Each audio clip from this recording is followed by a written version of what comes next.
ஸ்ரீ மகாகுருப்யோ நமः. ஹரிஹி ஓம்.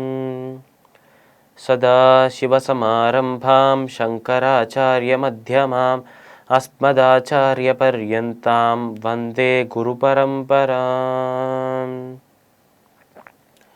ஜெம் டிவியின் அன்பர்களுக்கு எனது வணக்கங்கள்.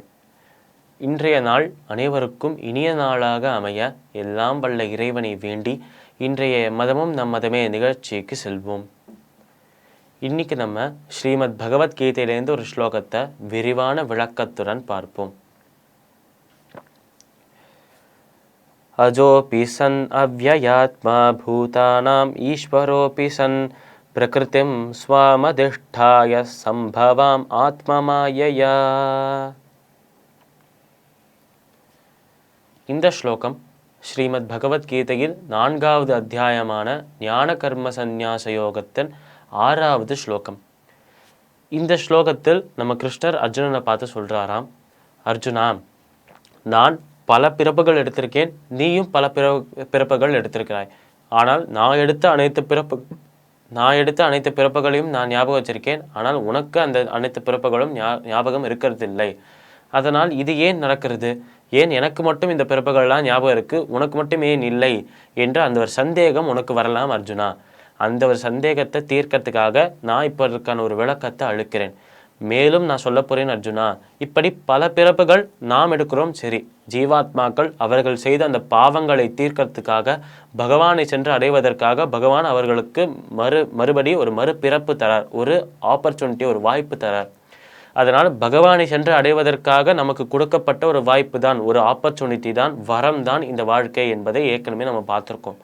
அப்பேற்பட்ட நமக்கு இந்த ஒரு வாய்ப்பை தரார், இந்த ஒரு ஆப்பர்ச்சுனிட்டி தரார், பரவாயில்ல. ஆனால் அவரே ஏன் இப்படி பிறக்க வேண்டும் என்று ஒரு டவுட் வரும். அதையும் அவர் தீர்த்து வைக்கிறார். முதலில் அந்த பகவான் எப்படி அவதரிக்கிறார் என்பதை இந்த ஸ்லோகத்தில் நம்ம கிருஷ்ணர் அர்ஜுனனை பார்த்து சொல்றார்.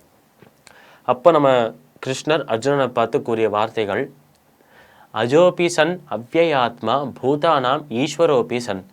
அஜோபி சன் அவ்யயாத்மா. அஜோபி என்றாலே பிறப்பற்றவன் என்று பெயர்.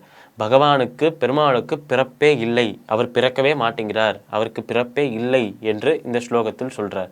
அதனால் எனக்கு பிறக்கிறதுக்கான காரணமே இல்லை அர்ஜுனா, நான் பிறக்கவே தேவையில்லை, பிறக்கிறது என்பது என்னோட தொழிலே இல்லை என்று நம்ம கிருஷ்ணர் அர்ஜுனனை பார்த்து சொல்றார்.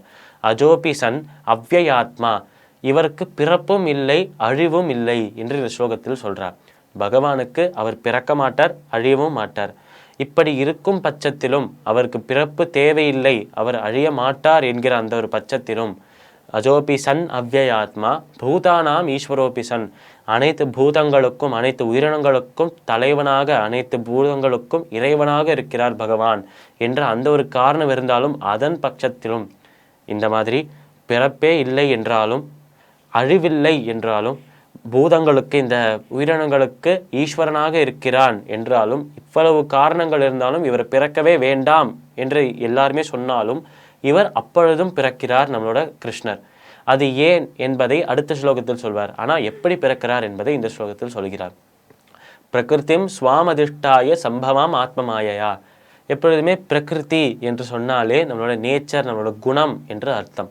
அதனால் பகவானின் குணம் என்ன, அதை தான் இப்போ பார்த்தோம். அவருக்கு பிறப்பே இல்லை, அவர் பிறக்க வேண்டிய அவசியமே அவருக்கு இல்லை, அவருக்கு அழிவே இல்லை, எப்பொழுதும் அழியாமல் எப்பொழுதும் நித்தியமாக இருப்பவர் அவர்.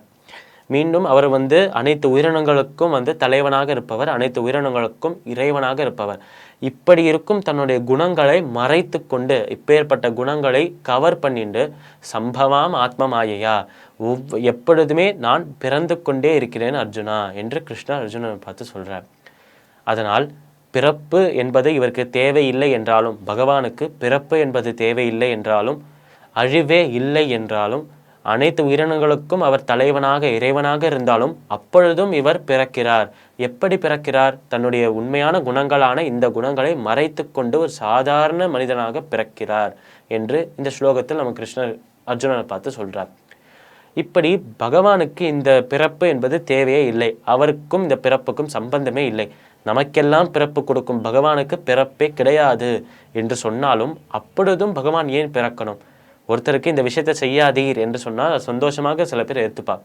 ஆனால் நீ இதை செய்யவே வேண்டாம் என்று சொன்னாலும் பகவான் ஏன் திருப்பி திருப்பி பிறக்கிறார், ஏன் அவதரிக்கிறார், அவர் ஏன் அவதரிக்கிறார் என்கிற அந்த காரணத்தை அடுத்த ஸ்லோகத்தில் சொல்றார்.